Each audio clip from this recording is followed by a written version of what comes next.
Bayangin orang yang kebanggaannya presiden tiba-tiba dikriminalisasi, bahkan tanpa pamit sama presiden. Saya melihat benar-benar saya merasa miris. Karena apa?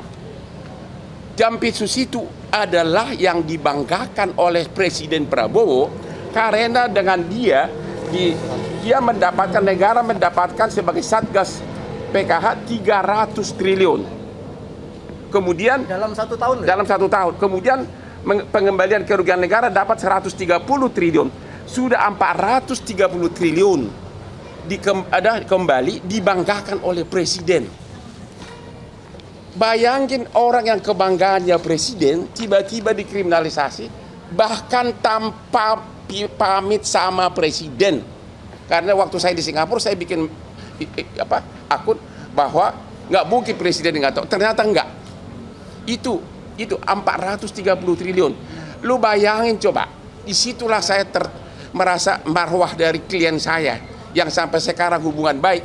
Saya merasa tertantang. Walaupun saya namanya jadi sedikit karena 90% follower saya biasanya semua kasus viral yang melanggar hak asasi gua yang pegang gratis. Semua, termasuk Anda tahulah, semua yang di Indonesia ini. Mereka kalau ke Komnas nggak laku kasusnya. Kalau saya yang viral bom. Sudah 10 tahun saya begitu. Kasus Yupita, kasus polisi yang kemarin juga yang bikin, kasus Radit di Matar, kasus pesantren Lombok, kasus ABK kapal yang itu semua. Kalau udah saya ngomong sukses semuanya. Saya tidak minta imbalan apapun, walaupun semua konglomerat klien saya. Itulah saya terpanggil ya, karena saya merasa ada yang baik. Dan yang kedua, beliau ini sekarang Jampitsus, lu tahu nggak transfer pricing itu? Dalam sejarah kejaksaan di Indonesia sejak zaman Majapahit, termasuk presiden-presiden yang sebelumnya, belum pernah ada kejaksaan ya, ini aja sudah 430 triliun yang terkumpul uang berupa uang cash masuk ke kas negara. Apalagi dengan transfer pricing, lu tahu nggak ribuan triliun ruginya yang sedang diproses sekarang. Belum lagi yang nggak ketahuan karena zaman itu sudah berlangsung dari zaman presiden zaman dulu. Ya, berarti banyak oligarki yang terapa di sini terganggu. Ya, belum lagi kasus petrol, ya, si R yang lagi di Malaysia, belum lagi kasus MBG segala macam. Jadi benar-benar dengan melakukan itu terhadap Jampitsus ini, mantan Jampitsus ini, benar-benar saya melihat kurang penghormatan terhadap Presiden Prabowo. Itulah alasannya saya terpanggil. Saya tidak mengharapkan uang dari Jampitsus ini karena saya tahu tidak mungkin dia bayar saya mahal. Saya bayarannya super mahal di Indonesia. Ya, itulah backgroundnya biar tahu. Sudah kamu tahu semua bantuan hukum yang kita kasih, yang saya kasih itu banyak uang dari saya nggak usah bilang.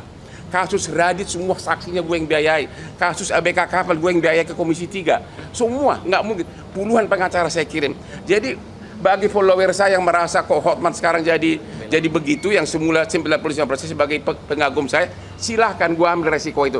Tapi di mana logikanya?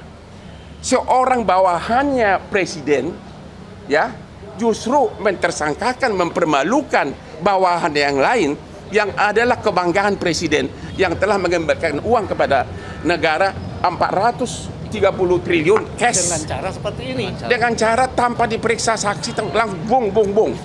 Anda jawab sendiri, ada apa? Memang tujuannya sudah terkabul, akhirnya dia mundur, sudah menang. Tapi hukum akan berjalan terus. Itulah background saya. Saya tidak rela marwah Bapak Presiden yang adalah klien saya 25 tahun sama adiknya Hasim. Saya tidak rela karena saya seorang pengacara, saya bebas ngomong. Jangan tanya saya cari muka. Saya tidak butuh uang-uang lagi, saya udah kaya raya. Ya, dan semua klien saya konglomerat tanya semuanya. Perkara bisnis di Singapura semua gue yang pegang kalau dari Indonesia. Kemudian benar-benar saya merasa selama saya di Opname, saya kok presiden digituin, padahal banyak video-video dari presiden saat membanggakan uang hasil temuan dari Jampitsus, tentu dengan atasannya Jaksa Agung. Inilah, Anda sudah tahu itu, berpuluh-puluh triliun.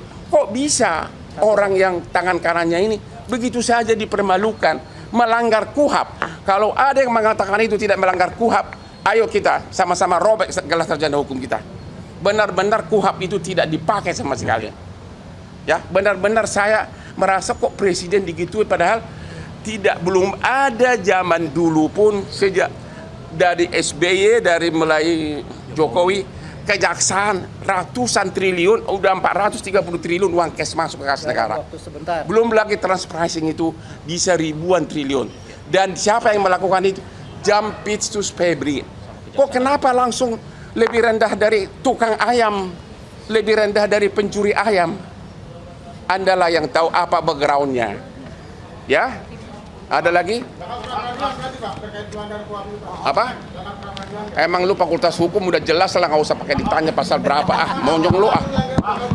Udahlah, nanti kalau kamu datang ke saya, pasal berapa? Ini semua, ini mantan jaksa. Jelas bahwa seseorang mau ditetapkan sebagai tersangka, apalagi dipermalukan, minimum dipanggil dulu, ya, dipanggil saksinya dulu. Kalau kau nggak tahu pasalnya, lu berhenti jadi wartawan. Iya kan? Itu masih ada menanya apa lagi? Satu-satu. Tunggu satu-satu sebentar. Jawab dulu sebentar. Tidak ditahan karena memang Anda sudah melihat sendiri. Anak SD pun mengatakan bahwa itu bukan tindak pidana, belum ada bukti. Kami sudah mengajukan permohonan untuk tetap tidak ditahan. Satu. Tadi dengan alasan karena beliau ini begitu ditetapkan tersangka mengundurkan diri. Itu artinya kooperatif, mempersilakan pemeriksaan secara profesional. Tanpa intervensi. Tidak mau mengintervensi.